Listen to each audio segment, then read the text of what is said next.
Cette question à présent, du cognac bien français sera-t-il bientôt embouteillé en Chine? C'est ce qu'envisage un grand groupe pour éviter les surtaxes à la douane. Il reproduirait alors ce que font déjà les Chinois en venant assembler leurs voitures chez nous, en Europe. Ce serait une première pour le spiritueux. Un test est prévu le mois prochain et cela provoque la colère des syndicats. En Charente, Yaël Chambon et Alexandra Vieira.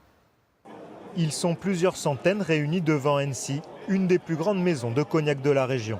On a des actions à mener et pour ça on va mobiliser aussi les autres maisons.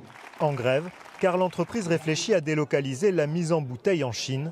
L'emploi de certains salariés pourrait être menacé. On est là pour sauver notre emploi.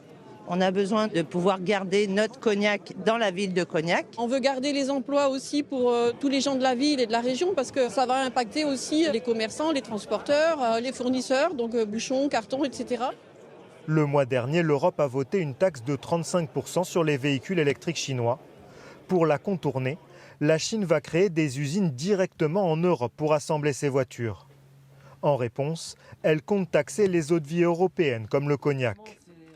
Même stratégie pour Annecy, qui envisage d'envoyer son cognac en vrac dans des conteneurs par bateau et faire la mise en bouteille en Chine.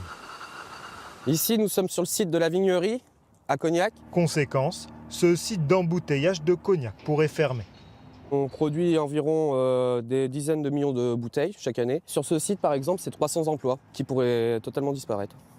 Cette idée déjà de délocaliser une partie de cette production que l'on fait ici, c'est nous priver demain de centaines d'emplois, effectivement. On n'y a absolument pas opposé. 300 emplois sur le site, mais en tout, le cognac fait vivre 80 000 personnes dans la région. L'entreprise n'a pas souhaité nous répondre, mais dément formellement tout projet de délocalisation de sa production.